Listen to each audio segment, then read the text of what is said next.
Hello കൂട്ടുകാരെ, അപ്പോൾ സ്കന്ദഷഷ്ഠിയുടെ കുഞ്ഞൊരു വീഡിയോ ആണ് ഇട്ടേക്കുന്നത്. അപ്പോൾ ഷഷ്ഠി നോക്കുന്ന ഒരുപാട് അമ്മമാരും ചേച്ചിമാരും ഒക്കെ കാണുമല്ലോ.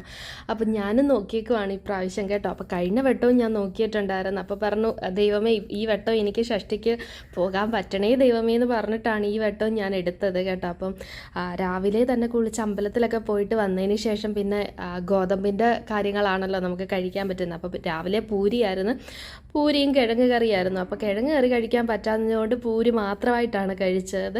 അങ്ങനെ രാവിലത്തെ ആ ഒരു കാപ്പി കൂടി എല്ലാം കഴിഞ്ഞേക്കുവാണ് കേട്ടോ. അങ്ങനെ രാവിലെ 2 പൂരിയാണ് എടുത്ത്, അത് ഫുള്ള് കഴിച്ചിട്ടുണ്ടായിരുന്നു. പിന്നെ പൂരിയുടെ പ്ലേറ്റെല്ലാം കൊണ്ടൊന്നെല്ലാം കഴുകി വെച്ച്, വ്രതമായതുകൊണ്ട് നമുക്ക് വീടെല്ലാം ഫുള്ള് വൃത്തിയാക്കിയിട്ടൊക്കെ മാത്രമാണ് പിന്നെ ബാക്കിയുള്ള കാര്യങ്ങളെല്ലാം നമ്മൾ ചെയ്യുന്നത്.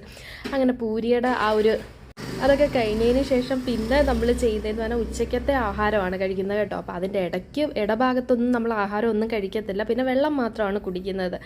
അപ്പോൾ ചോറും അതുകൂട്ട് തന്നെ തൈരും കുറച്ച് ചമ്മന്തിയും കൂടാണ്. അപ്പോൾ ഉള്ളിയൊന്നും ചേർക്കാത്ത തേങ്ങായും ഉപ്പും മാത്രം, മുളക് പൊടിയും കൂടെ മാത്രം ഇട്ടിട്ടുള്ള ചമ്മന്തിയാണ് കേട്ടോ.